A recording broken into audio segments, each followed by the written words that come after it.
Hello and welcome everyone to our Break the Stigma Work for PTSD conversation. We're really excited to have you today. If you have any questions, concerns, technical problems, type them in the chat. We'll be happy to answer them for you or try to assist where we can. I'm going to turn it over to Tim now, and thank you so much for joining us. Hello and welcome everybody. I hope everyone can hear me okay. Just if you have any issues with hearing me, if my voice is going awry or if I'm just not coming through, please send a message to Thanera. She can contact me and we can make any adjustments as necessary. Or if there's any issues with any of the visuals that will come up, for instance, when we do the PowerPoint presentation and I'm scrolling through the slides, if anyone for any reason can't see any of the information, just also let Thanera know, and she will work with me and we will make sure everything works as fluidly and seamlessly as possible. As Thanera said, everyone welcome. I'm very, very grateful to have this opportunity. As she said, my name is Tim Oldani. Briefly, just a little bit about me before we get into the presentation. I am an intern here at the SysG group, so that's why if you see any information connected to the SysG group, it's because I have the blessed opportunity to be able to be a part of this organization during the completion of my master's degree at the University of Southern California, where I am trying to obtain a master's in social work through the Virtual Academic Center.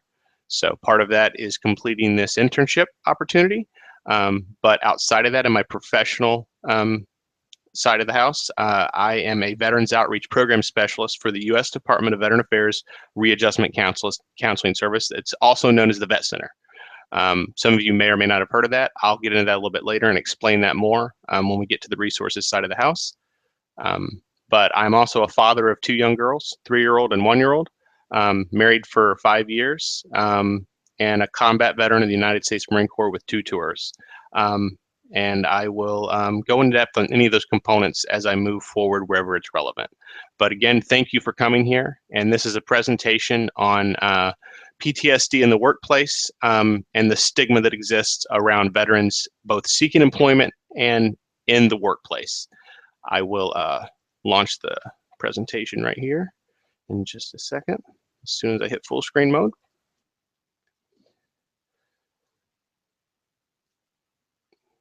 And like I said, if anyone has any issues seeing any of the presentations or publications here, please just let me know. So I'm hoping everyone can see this presentation right now. And as I explained, this is PTSD in the workplace, and we're having an emphasis on trying to break that stigma. And before we can get into that, I will explain a little bit about PTSD, and then I will go into the stigma of PTSD, or just stigma period, what stigma is. Then we will go right into discussing some pretty core myths and misconceptions that exist both in society and in the workplace and the HR field when it comes to veterans and employment and hiring them or retaining them as employees. And then after that, I will go into just a little bit of information, facts about PTSD or trauma or veterans in general, and some resiliency measures.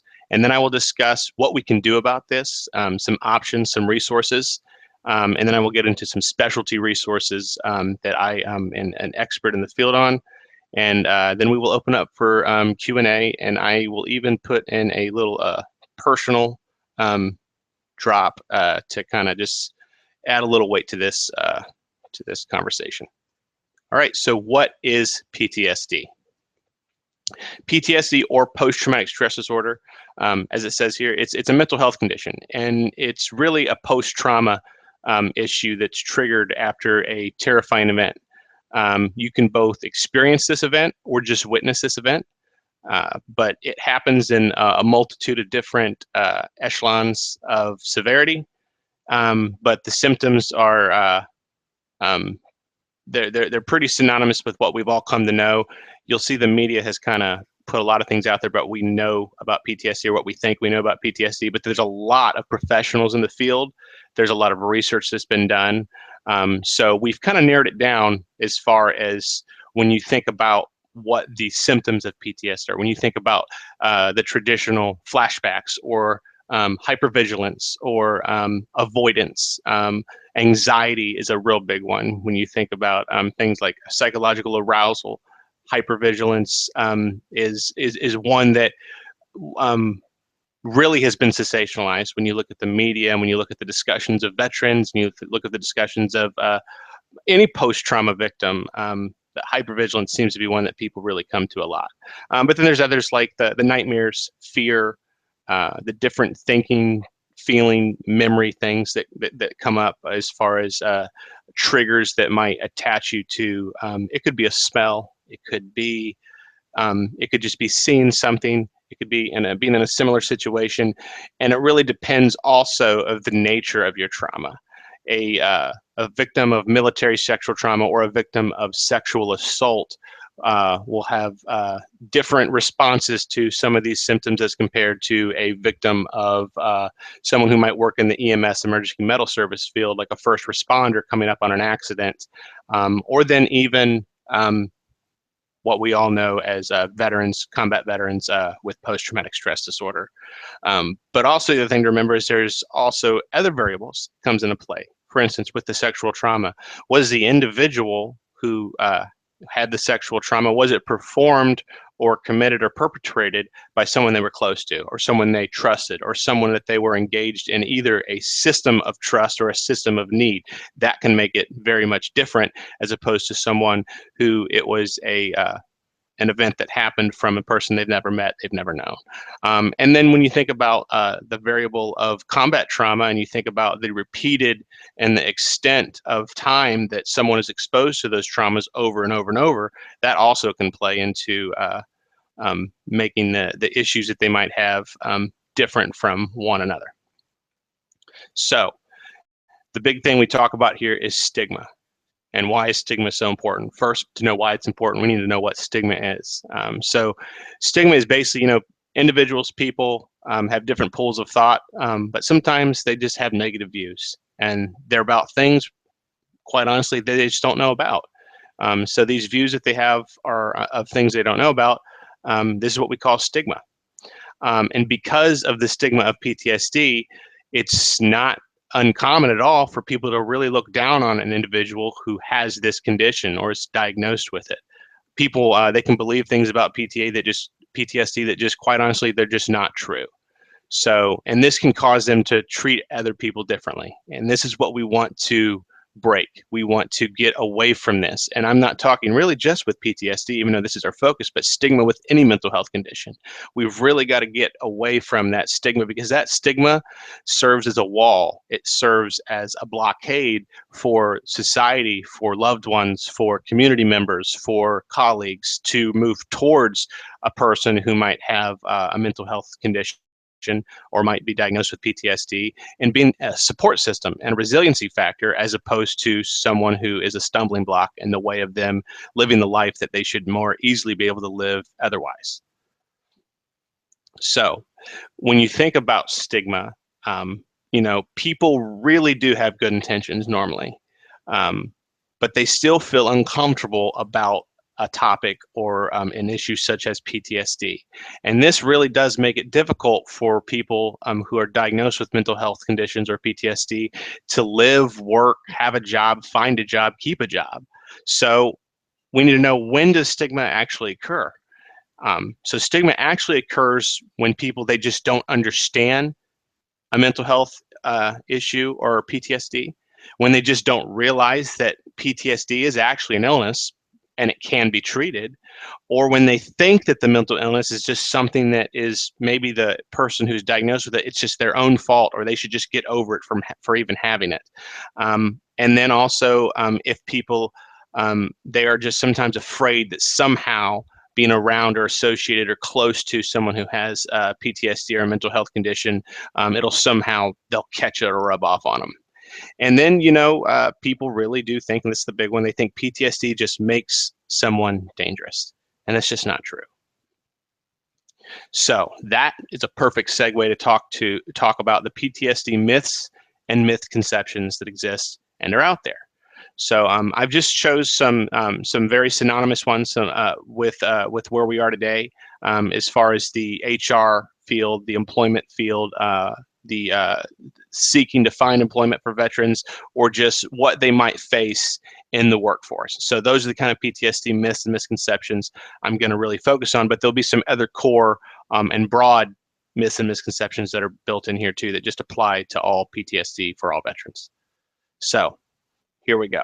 PTSD is a sign of mental weakness.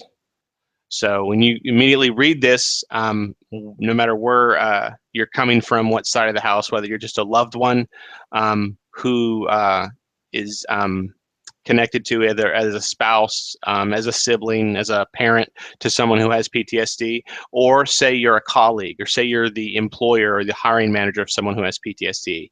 Say you are, say you're the boss, or say you're just a subordinate that works under someone who has PTSD. Say you go to school with someone that has PTSD, or maybe you are the individual who has PTSD. So no matter who you are, when you read this statement, your mind's going to go in a different direction. Some of you really are thinking, yeah, we probably, maybe you are mentally weak if you have this because you're broken now or something's messed up in the brain. So it's fair to say you're mentally weak. Others could quite easily be saying, no way, I have PTSD and I know who I am and I know I'm strong and this hasn't affected me. Nonetheless, this is false. PTSD is not a sign of mental weakness. Though there are a lot of different factors that come into play with PTSD. When you look at someone who's diagnosed with it ever coming back, it's not changing this person's mental capacity, their ability to think, their intelligence, their cognitive abilities. Those things are not changed. Those innate things have not changed. It is not a sign of mental weakness by any stretch of the matter. So PTSD, people with PTSD are crazy or dangerous. Now, this one it really hits close to home. And when I talk about the media and I talk about things being sensationalized, we can thank the media, we can thank Hollywood for this myth right here. And I know I kind of gave it away right there because I just said this myth. So you know what's coming. It's false. Hollywood, the media, they sensationalize things. And PTSD is definitely one of those things that are sensationalized. So when you look at the fact that, just because you know someone or you see someone or maybe just somehow are connected to someone who has PTSD, you can know a little better because you know that person, they're not crazy or dangerous, but then sometimes you'll have second thoughts because of what you see on TV, what you read in the news. The news is not very good or not very popular for putting things out there about people who are diagnosed with PTSD and their many accomplishments and what they're doing when they come home, and the grades they're getting in school and how they're excelling, or the things they're doing in the professional field or their nonprofit work, or just what they're doing for society. But they're very good about saying every veteran that commits suicide. And is it fair to say that everyone that has PTSD that commits murder means that if you have PTSD, you're going to commit murder? Is it fair to say that everyone who commits suicide that has PTSD means if you have PTSD, commit suicide? No, that's not true. I mean, the only common denominator in all those things is someone that's a human being that performed some type of act. So we can't just, we have to try to remove the stigma and the title of PTSD on someone and separate it from what they do. It's not fair for anyone. We can really group people together and we can have group think and we can really throw a lot of misconceptions and crazy ideas out there about what a group of people are capable of or potentially can or might do based off of what we see in Hollywood and read in the news. So it is definitely false. People with PTSD are not crazy or dangerous. People with PTSD cannot function in the military or work environments. And anyone right now who's here who is in the military, anyone right now who works with someone who they know is diagnosed with PTSD, this one, I really want you to think about this. So how much do we really know about the people who have PTSD, and the changing in their function for their military jobs and what they do at work. Um, so how many of us have went out there, done the research, and have baseline data of here's Joe veteran before he deployed, here's his accomplishments at work, here's his performance standards at work, or here's maybe the grades he had when he was in college, and here's Joe veteran after returning from a combat tour, maybe once or twice or 3 times, and having been diagnosed with PTSD. So does Joe veteran now, because he has PTSD, is he incapable of working? You would be amazed how many people with PTSD, or have not been diagnosed with PTSD, but have a lot of the symptoms, and just maybe haven't been diagnosed yet, but still do their military jobs. There's nothing that really says out there that now they can't do their job. There are still veterans who have PTSD that do their military job, lots of veterans, the majority of veterans, and they still come home and they do their work. And I will get into something here a little bit later that even shows that in some cases, people post-trauma can actually do much more than those of the regular civilian population, or who don't have PTSD. So I know I was a little late on doing this, but yes, that's false. People with PTSD, they can function in their military and work environments. Now, an individual who has PTSD, and this is actually a statement. I know this looks long, like I'm trying to explain something here, but this is one of the myths. So an individual can have PTSD and still effectively do their job, even a military job. It is a manageable and treatable diagnosis, and being diagnosed with PTSD does not necessarily mean one's career is over. So one of the things I didn't hit on when I was discussing that before was the fact that the idea of it being manageable and treatable.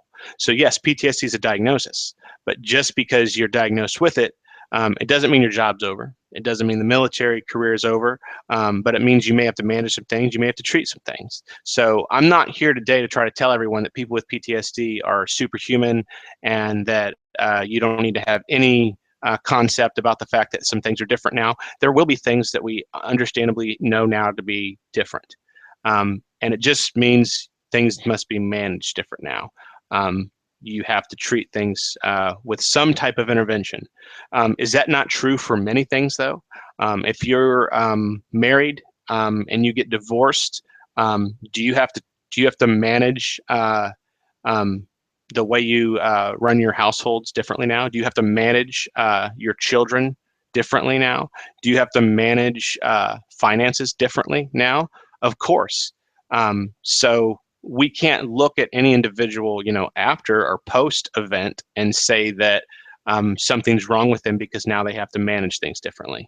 And there's a multitude of different examples that we can give, to kind of parallel it to someone with PTSD and their ability to do their job, or even still exist in the military anymore. So let's move on there.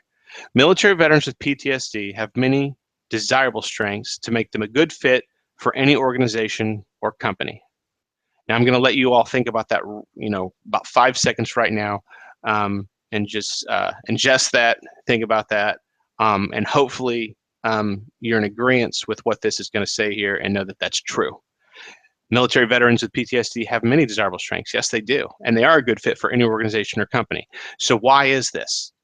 What makes this true? Well, I'll tell you what makes this: the word military in front of veteran. They're veterans of the military. These are men and women who served in the armed forces of the United States of America as part of the Department of Defense, whether it be the Army, whether it be the Marine Corps or the Navy, the Air Force, the Coast Guard, the National Guard, the Reserves.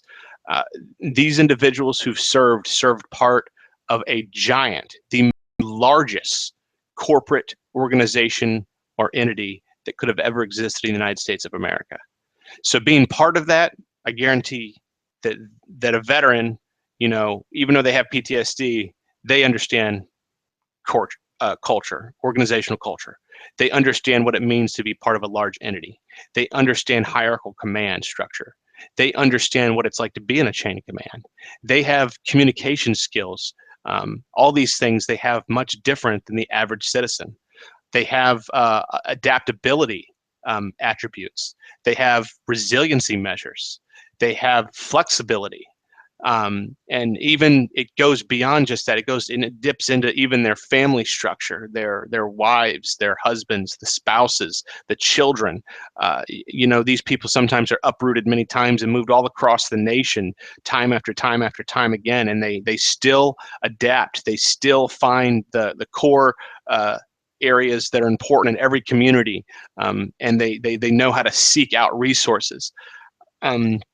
These are basic, common core strengths that they're common among all military veterans. So I'm not just saying this veteran and then this veteran and then describing how this was their military operational specialty, and then, or maybe this veteran, they did something different, or maybe this veteran, they were this part of this branch, or maybe this veteran, they were over here and they served in this command. No, what I'm trying to say outside of all that, the basic, common core strengths among all military service members and veterans, make them a much better fit, and they have many desirable strengths compared to the ordinary citizen. So you can have two individuals, they graduate high school. One takes a few years to figure out if they want to go to college, maybe works around home a while, and then the other goes off and joins a branch of the military. After 4 years, maybe one came back and had some community college, or just finally figured he wants to start a career. And then the military veteran, he's done with his military service. Now he wants to start a career. You put them next to each other, even though maybe Joe Veteran over here got deployed during his 4-year tenure and has PTSD diagnosis now, I guarantee if you compare the core strengths that each of them might have, you decide for yourself who might have some of those better strengths, who might know organizational structure better, who might understand a hierarchical command structure better, who might have better communication skills, who might work better under pressure, who might be more adaptable to situations, who might be better at teamwork. It's not that hard to figure it out. So, military veterans, yes, with PTSD, they still have an exorbitant amount of desirable strengths that make them a good fit for any organization or company. So, moving on. Nothing can be done for those who are diagnosed with PTSD. Is this an end-all, be-all because you're diagnosed? And I've already said it even before. No, it's not an end-all, be-all. But what can be done now? It's false. There's a lot that can be done for people who have been diagnosed with PTSD, and not just military veterans. Anyone who post-trauma who's diagnosed with post-traumatic stress disorder, it's not over. Like I said, there will be a different way that things have to be managed. There might be some intervention necessary, some treatment necessary, but it's not over. And they're not entirely too broken to where they're not going to be the same or a better person. So let's talk about some resources. What can you do?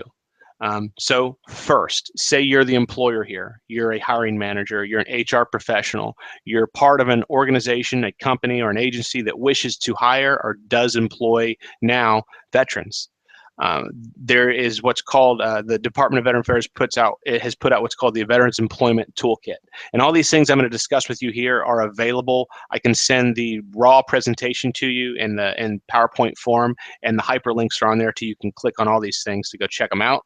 Or I can share my email address at the end of this, and anyone can email me. I can send PDFs, I can send links, I can send applications for all these things that I'm going to discuss. So the Veterans Employment Toolkit. This is a toolkit that the VA put together really for employment assistant programs or employee assistant programs. So if you are a hiring manager or an HR professional or just part of an EAP team, this is something that's going to be very highly beneficial to you if you employ veterans or would like to employ veterans. These are free services and resources that are available out there. So this toolkit, as I said, is for employers, supervisors, managers, human resource professionals, and this is for interacting with veterans within your team. And under that, within the Veterans Employment Toolkit, you can access what's called the Supporting Veterans in the Workplace. It's a course that you can go and take or let team members take within your organization or your company. And it's a training platform and course that has built-in performance measures. So, when you're going through this content, you'll answer questions to see, are you tracking, are you understanding it? But it does everything from military culture all the way up to understanding transitions of veterans, whether they're coming out of the service, they're coming off deployment, and then understanding the different factors that are important, like PTSD or combat trauma, or the different things that a veteran might come out of the military and into the civilian world with. So this is a very highly effective tool that you can use. And it's something that I would recommend any hiring manager, employer, supervisor, manager, and HR professional to really take into consideration and really look at and consider for their own organization. So please check that out. The other thing is what we call JAN, the Job Accommodation Network. And this is a tool that has a plethora of resources that are related to the accommodation questions. Or, all right, I have a veteran, he works for me, he does have PTSD. What is his rights? What is my rights as an employer? What are the ADA recommendations or the ADA facts that I need to know? All these things can be discussed within the Job Accommodation Network application, and all those things can be accessed. If you need help, just let me know, and I will help with that definitely. But remember, the only thing worse than having stigma is having a total inability or a total apprehension to want to learn more, be empowered and informed more about that issue. So these are some great tools as if you're an employer, supervisor, or manager to really look into. All right, but it's not just hiring managers. It's not just agencies, organizations, HR professionals. What if you're a community provider? What if you're in the community, part of a community? You're just a loved one. You're just a neighbor. Or you're part of a nonprofit. You're part of a organization that, no, you're not employing veterans, but you're serving veterans as a community access point or as a community program. This right here, the Community Provider Toolkit, is perfect for really serving those partnerships that you're going to have with veterans, whether they're a client, whether they're a customer, whether they're a partner, whether they're a subordinate employee, or whether they're somehow within your structure of organization. This is a great place to go. Two things that are really good within the Community Provider Toolkit is the military culture training. Helps you understand veterans, not just veterans in combat experience, but just military culture, period. How many of us out there, when I say this, can understand that this is actually an issue? You see a Marine, he works with you in some capacity, and you call him a soldier. If you don't think that's a problem, you need to take that training. If you know that's a problem, you know what I'm talking about. Military or Marine Corps service members and veterans, they're not soldiers. Just like every organization or branch within the DoD, they have their own culture. There's these microcultures that exist within each branch. So understanding that culture, and then how many of us understand the vast world of acronyms that exist within the Department of Defense in every branch of the military? And that bleeds into the federal government as well. So the acronyms, there's like over 5,000, when you really think about, you hear, a veteran say, I'm OEF, I'm OIF veteran, I'm an O&D veteran. That's Operation Iraqi Freedom, Operation Enduring Freedom, Operation New Dawn, So these things are really important. And I know it sounds like a lot, but you have to just start somewhere. Build a basic foundation or a subtle framework to allow yourself to at least engage. Because the veteran themselves, just like any individual who comes from a particular type of culture, they're going to be the ones that really train you and make you more astute and make you an adept person that can communicate on a good level without being somewhat incompetent or just really ignorant to the culture, not to use some harsh words. And then they have, under the Community Provider Toolkit, they have what's called mini clinics. And these are focused on particular areas, whether it be mental health, health and wellness, or PTSD, couples things, like for married couples or just people in relationship. So there's very different mini clinics that exist within the community provider toolkit that depending on what your role is within the community concerning veterans, you might find something that are very useful to you. All right, so some specialized resources, and this will provide more help for all stakeholders here, whether you're the employer, whether you're a loved one, whether you're the veteran yourself who might have a diagnosis of PTSD or anything, coming off of deployment. So PTSD is something, like I said, there needs to be maybe intervention, it needs to be managed. And this specialized resource that I'm going to discuss with you, which is the U.S. Department of Veteran Affairs Vet Center, which is what I work for. It's where I'm from. And I am an outreach program specialist for this program. It's a very comprehensive and specialized program that's targeted right towards mostly combat veterans, but then veterans with any kind of issues, transition issues. Maybe it could be PTSD from military sexual trauma, even though they never deployed. Those are some things that we can help with. So what are vet centers? The vet center is a readjustment counseling service, has a wide range of services that are offered to eligible veterans and their family members. And this is really to make the transition, from the military to civilian life much easier for the veteran and their family members. And there are well over 300 vet centers nationwide. They are all across the United States, Puerto Rico, Guam, and Virgin Islands. So the premise here is that we want to have a vet center within 30 minutes access, no matter where you are in the United States. And every vet center also has community access points where they go out and outstations to expand that accessibility. And what readjustment counseling services are, they're individual and group counseling for veterans and their families. So there could be counseling for some World War II vets. There could be a counseling group for Desert Storm vets.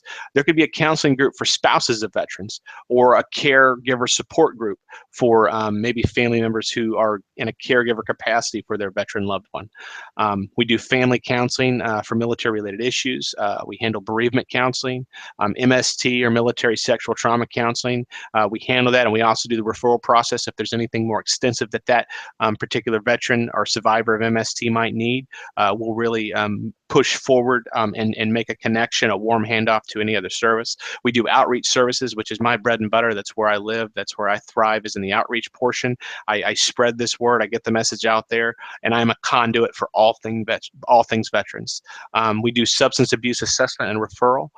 We help with employment referral to other VA services, and we do community education, which might be what you consider this very thing right here, both a mixture of outreach and community education. And it's about, like I said, all things veterans, just a conduit of all things veterans. So there's no incentive for us really to get a veteran in as a number. We don't deal with invoicing. We don't deal with billing. So a veteran doesn't give us their insurance. They don't ever accidentally get billed. The services we provide at the vet center are paid for by the service they've already given to the country. It's a prepaid debt. So once they're eligible, they're always eligible for our services. It never goes away. It doesn't die out. So more on the vet center services, we really have a focus on trying to do non-traditional hours, because we understand we can't just be this 8 to 5 program, 9 to 5 program where a veteran, can't access us after they get off work. So we do evenings and weekends. Every vet center is different. We really have these microcultures at every vet center where we adjust to the community, whatever the community needs might be. There's some vet centers that are open 24 hours over in California. There's other vet centers that, they'll maybe open earlier. And then every time a veteran or spouse or couple or family member just comes to us and they have a need, we do our best to meet that need. So maybe they say, I can only come in Saturdays, and I can only come in at 2 p.m. on Saturdays, which happens, and we do it. So we will meet that need. Over 72% of all vet center staff, and this is on average, are veterans themselves. the majority of them being combat veterans. And why is this important? When we talk about culture, military culture, or cultural competency, that's why it's important. Because when you come in, you engage us, or we engage you, whether you're the veteran or whether you're a community partner, whether you're an agency organization, no matter what you are, whatever entity, we bring that culture because we are what we're talking to you about. We are that client. We are that patient. We are that service member. We are that veteran. So that's why it makes it a lot easier to provide these services. Another program we have within the Vet Center Readjustment Counseling Service is what we call the MVC, or the Mobile Vet Center Program. Now, this is a fleet of over 70, almost nearly 100 now, vehicles that are giant RV type vehicles that provide outreach services in geographically distant areas. And this is really just to bring access to rural areas, or to go station somewhere, whether it be, we'll bring these out to a military base. We'll bring them out to a downtown location within a city. We'll bring them out to a rural area where, out where you might not see a service like this close for miles. We'll even bring them to companies or schools or universities. And we'll set up shop there. We'll set that thing up, and it's a mobile outstation. Every service we can provide within our brick and mortar vet centers, we can provide within these vehicles. They are equipped with secure network, security-enabled satellite connections that connect to our secure servers all across the VA. That allows us to access what's called the CPRS, or the Computerized Patient Record System. We can also access what we use internally, which is called RCSNet, RCS meaning Readjustment Counseling Service. And that's just allow us to be able to provide whatever we can. Another really neat feature about these is they're equipped what's called telehealth. And telehealth is a secure video conferencing platform to where no matter where you are, if you're in front of a telehealth platform here, and there's a telehealth platform over there across the state or across the nation, you can collaborate via video conference securely through that. So it could be accessing a provider, a mental health provider. It could be accessing a psychologist, psychiatrist. It could be accessing just a subject matter expert on a particular topic, whether it be someone like me who's discussing vet center, VA, veteran, VSO, Veteran Service Organization type services, no matter where they are. So that's a really neat thing. And they also have a secondary function. They're deployed for statewide emergencies. We've deployed these during Hurricane Katrina. We deployed them at Fort Hood, and those services provided for the state emergency were provided at a humanitarian cost, which is pro bono. So they have a nice secondary function to them. Another really cool thing for everyone, no matter who you are, here to remember is what we call our combat call center. And this is a 24/7 hotline. We call it our War Vets hotline. It's around the clock, 24/7. It's staffed by combat veterans, and they have warm handoff capability. So if you call 877-927-8387 or 877 War Vets, you can immediately be accessed or connected to a combat veteran who will assess whatever your situation is. It could be basic information. You have a question. I promise you they'll answer your question. They're not going to say we don't do that. They'll do whatever they can to answer the question. Just to how bizarre of a question it could be. We've had people call before because we're called the Vet Center. There's been a situation where somebody called and they really needed help with their horse who was sick, and said, we're not that kind of vet center, but they gave them the number to a local vet clinic that could assist them. Just something around like we don't turn anybody away. We love what we do, and it could be that service and commitment to anybody, whether you're veteran or whether you're civilian. Being 72% veterans at the Vet Center, there's a big focus on helping people and serving people because we're service members. We serve. So I talk about the warm handoff capacity. Say a veteran calls and they're in crisis. And this is a situation assessed by the very well-trained individuals on the other end of that line. They will do a warm handoff with the VA's crisis hotline. And what that means is they will get a person from the crisis hotline on the phone. They will stay on the phone with you, and they will get you engaged with that individual and connect you to that individual without just giving you a phone number and telling you to call that number. They make sure you get a hold of them. But say you call and you need an appointment. You want to go to a vet center. If a vet center is open near you, here's the closest vet center. Here's the address. We'll get you there, and then they will follow up to make sure you got there. And they will follow up both with you and with the point of the access point vet center that they sent you to. But say it's after hours. And it's not a impending immediate need situation, they will tell you where the closest vet center is, give you address, contact information, and then they will follow up with someone like me or a clinician within the vet center to say, Joe veteran called, or Joe's spouse of veteran called, or wanted to this information, or wanted an appointment, or wanted to come in for either marriage counseling, individual counseling, or just had questions. They will follow up to make sure that we reached out to you after you called the War Vets hotline. So there's a big commitment to making sure the service is handled correctly.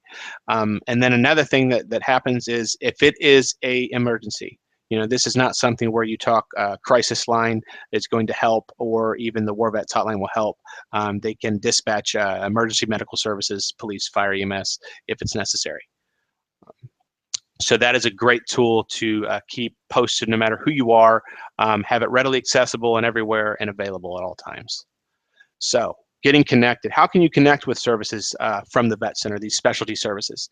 You can visit us online at vetcenter.va.gov, as you see there. Call the War Vets hotline. That's a great way to get a hold of us. You can reach out to me. That's my office number, and then that's even my VA mobile number. It's a BlackBerry I keep on me all the time. I will do my best to get back to you no matter what if you call that number. You can even email me with information or questions about these resources that we discussed here today.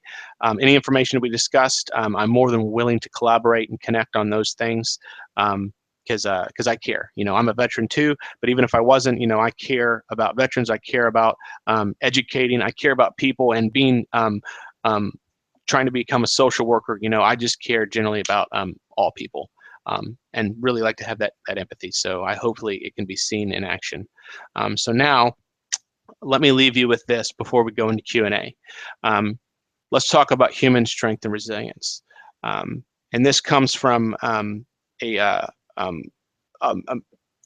provider, a mental health provider, and someone who's good into research and the building blocks of developmental psychopathology, not to use too many big words, but most individuals are resilient, and they're able to not just deal with, but successfully deal with a very wide range of life stressors and traumas, and that's what humans are just capable of. And in fact, as I explained, this individual Maston, and he coined the term what's called ordinary magic, and that's just to point out that resilience is not rare. Humans are endowed with natural protective systems that help them adapt to change and adversity. And this is something that's even increasingly being discussed lately. And I will ask you and challenge you to look up this one thing. We talk a lot about PTSD, but I challenge you to Google and to start your own research and to see what is known as post-traumatic growth. There is research out there that suggests that following trauma, no matter what it is, it doesn't have to be combat trauma. It could be sexual trauma. It could be a traumatic event, no matter what it is. Post-trauma, human beings are given these extrasensory abilities to push, to move forward, to not stop, to not quit. It's something that it's kind of a new concept, but when you look into it, it's going to captivate you, especially maybe you're like me and you are a veteran. And I'll share this with you. Not only am I a veteran, but I am a combat veteran who is also diagnosed with post-traumatic stress disorder, and I am diagnosed with mild traumatic brain injury. And if I've appeared to you at all, even quasi-competent today, or semi-professional, or like I have my stuff together, or I'm a good orator, or I can speak well, I would encourage you to consider the fact that maybe this concept of ordinary magic or post-traumatic growth might really exist. Because I can tell you, before experiencing any trauma in my life, I was an average person. I got average grades at school, maybe a little bit above average, but I'm telling you this, post-trauma, I've noticed this surge of resiliency within my life. I can't quit. I can't stop. I don't care if you are a veteran and I'm trying to serve with information empowerment, whatever needs you have. I don't care if you're just an individual who maybe has a diagnosis of a rare disease. For instance, my daughter, she's 3. She has polyarticular juvenile idiopathic arthritis, and it's something that's not very common, but you know, I'm drawn to empathize with those situations. No matter what you are, you know, the common denominator that connects all of us together is that we all are human beings. And post-trauma with me, I care more intensely about people. I care more about not wasting any minute of my day. And I care much more about serving. And I don't think that would happen unless I went through the traumas, the trials, and the adversity that I went through. So that being said, and sharing with you that that concept of ordinary magic or resiliency, or what's called post-traumatic growth, which please, I encourage you, look that up, post-traumatic growth. Um, um, I'm very grateful to be here and to share this information and this topic. And now let's move. If there's anyone who has questions, I hope I've left enough time. I'm very sorry if I didn't, but I will engage in any capacity or answer any questions that anyone might have. Let me jump back on screen here.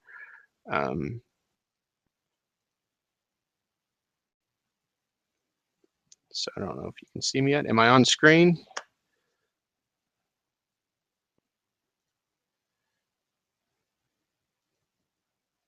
Are you there, Thanera?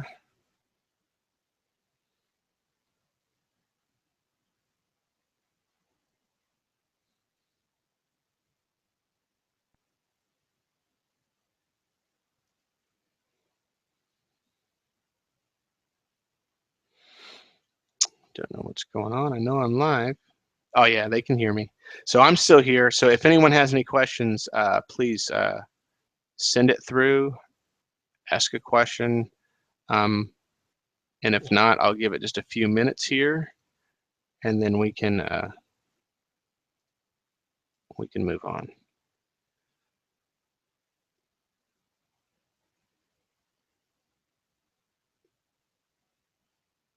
Okay, let me click into something else here real quick so we can get into this.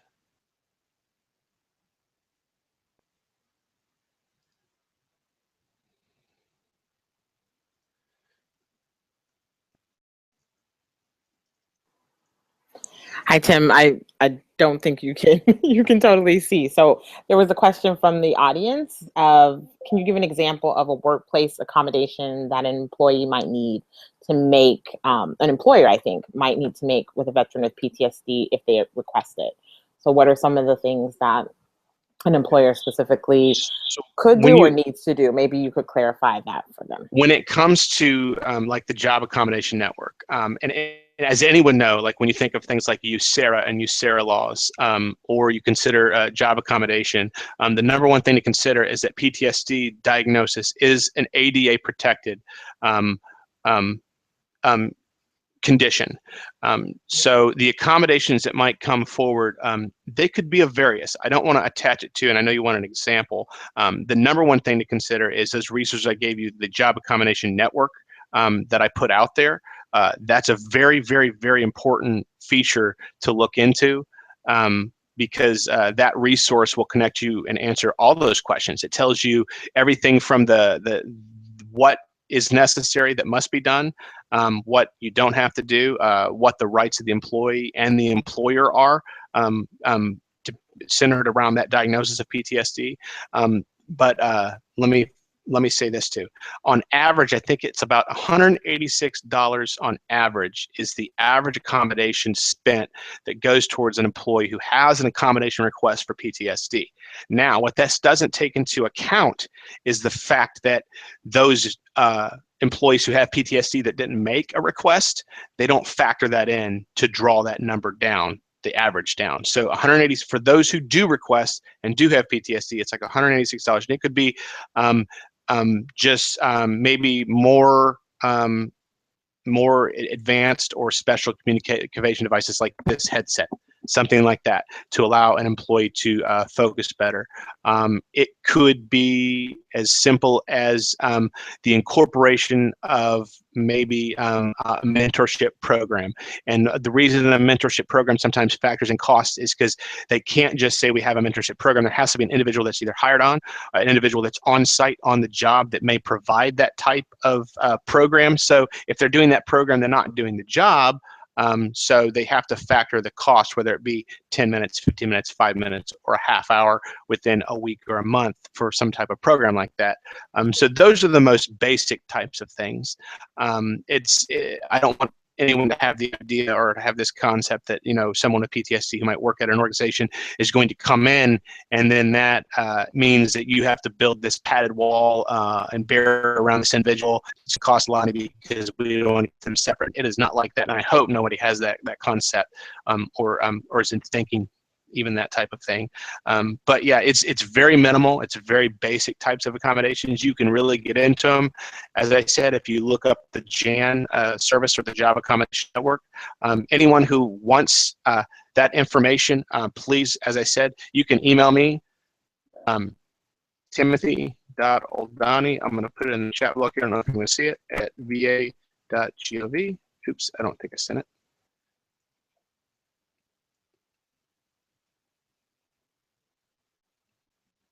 Here we go. Send it out. Timothy.oldani at va.gov. And that's Timothy as in Timothy, .oldani, and Oldani is spelt O-L-D as in dog, A, N as in November, I, at va.gov, Victor Alpha, va.gov. So I hope that answered the question okay. If it's not, I can expound in any specific area as long as somebody guides me towards what they need more clarification on. I think you got it great, Tim. There's another question. What populations do you feel this webinar would be most helpful for, and what do you hope they might gain from it? The populations, the majority of the people that I feel like might need to hear this would definitely be hiring managers within an organization, supervisors and managers, and then HR professionals. And then anyone who's connected to what's called an EAP or employee assistance program. Definitely, these things are great. But then too, I feel like these types of things, when we talk about breaking the stigma portion of this, it's important to remember and consider the fact that to break the stigma, it takes information, it takes being informed and being empowered. And to do that, you know, not just the critical components need to be there, but all people around need to be there. So neighbors, family members, loved ones, community partners, other organizations that serve veterans, veteran service organizations, anyone and everybody who might come in. It could be as simple as I am part of a resume building service. So if you develop a better competency and build the cultural understanding of military veterans and veterans service or things like PTSD, you will have a better, more comprehensive ability to do resume building for a veteran or a service member. It could be as simple as that. It could be as complex as I work for a veteran service organization within the community who serves as maybe like a liaison for different VA or veteran programs, or I directly broker and facilitate employment needs for veterans. Those type of individuals too. So there's all these ancillary or subordinate or different levels and echelons of people, partners, groups, entities that should be a part of something like this. But definitely, you know, as I said and mentioned first, hiring managers, supervisors, managers, and HR professionals, and people who are part of employee assistance programs. While we're waiting for another question, Tim, I actually had one. What can veterans who have PTSD do to strengthen their application or find employment? What have you found with the Vet Center has been able to do to really support their job search? Okay, I'll do a two-tiered approach to this. One, in terms of any application for any person, the most successful way, honestly, is you need to know what you want. So wherever you're going to go with employment, whether it's this position at this organization doing this job, you need to have a target resume. So theme that resume to be that person doing that job. For instance, if it requires these skills, hit on those skills. If they say they want this experience, any experience you have close or remote to that, do it. And then also change the lingo and the verbiage of the resume to match that industry. But then as a veteran, they need to do kind of the same thing. They want to create a target resume, but they need to, one, be sensitive to things that are military culture and not civilian, such as I don't need to put all these acronyms in there if they don't understand the acronyms. And then I don't need to be so structured and rigid and hierarchical in my experience or what I've been a part of as a larger organization if I'm trying to go work for this small type company that's more about teamwork and has a very horizontal structure in their organization. So it doesn't mean that you're being dishonest with that. It just means that you focus on those levels within your military veteran service that has maybe horizontal structure, being part of a fire team, being part of a squad or a platoon, or working within this department, within this command. So you're trying to change and target your experience towards the industry, position, and the job title that you're trying to apply for.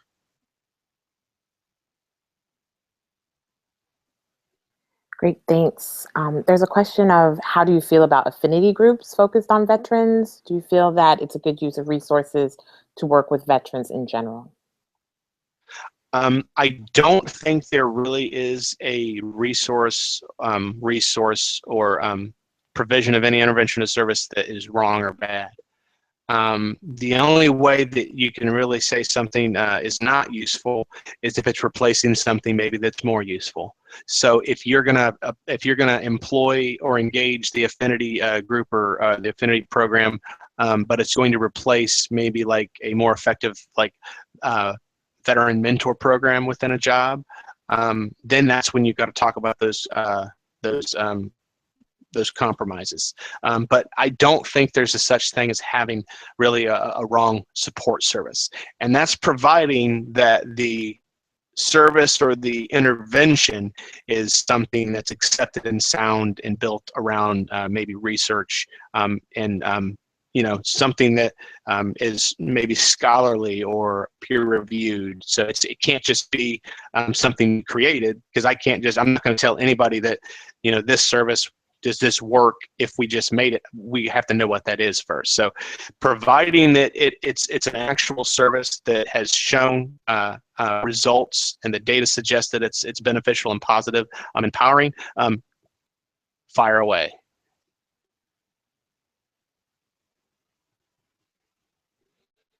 Did that make sense? I hope it did. Sorry, I was muted. Yes, that did make sense. I think this is going to be our final question. How does the Vet Center teach veterans to discuss their diagnosis with employers? Now, the Vet Center, what they do is every case is different. It's very objective. So every veteran has their own treatment plan. So depending on what their circumstances are, the clinician within that Vet Center could employ numerous amounts of interventions to really engage that veteran, because the majority of our clinicians are licensed independent social workers, so they can do anything. So what they would do is, depending on the circumstances, is this just a veteran? Is this a married veteran? Is this a married veteran with kids? Is this a veteran who's had 3 tours, combat tours? Is this a veteran who has dual diagnosis? Is this a veteran that has a history or a past of substance abuse?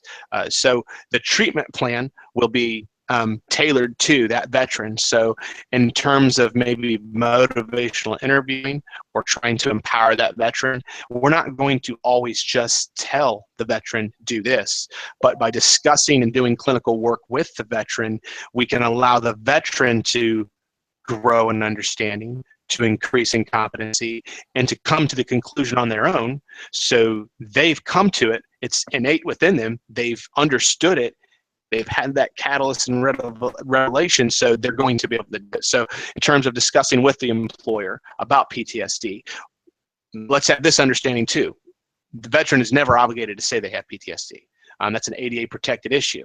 They don't have to discuss that. However, if they feel compelled to, and they say there's something pressing and they want to, then that's something they should discuss. Other things, potential situations that could possibly happen in an engagement like that is maybe the veteran's talking to the clinician at the vet center, and I'm being pressured by my employer about this, about my PTSD, or somebody said I have it. At that point, there could be a referral to another veteran service organization or another service, maybe it be USERA, or something to talk about that veteran's rights, because the clinician can never do anything legal on behalf of the veteran. They can never actually do work on behalf of the veteran. So, and we don't do medications at the vet center, so we're not going to prescribe something just to make them more, I want to be more open and focused. No, we don't do that. It's all about interventive treatment via counseling and different therapeutic engagements. Hope I didn't dance around it too much, but I hope within there was the core of that question and it was answered. Nope, I think you did an excellent job of answering that. And I think if anyone has any other questions, you've given them 8 million ways to get a hold of you. So I think you'll probably be inundated with information. Thank you so much, Tim, and thank you all for joining us. This was a great conversation and such a great resource and wealth of information about the services that the vet centers provide, as well as just thinking a little bit more about the myths and misconceptions we might have about PTSD. And I really enjoyed the point about post-traumatic growth and resiliency, such important things to remember as we continue in this work. So thank you all for your time and have a great afternoon. The replay will be available and sent to you if you registered. And so if you'd like to look back through or the resources that were part of the conversation, you should get that in an email very soon. Thank you so much and take care.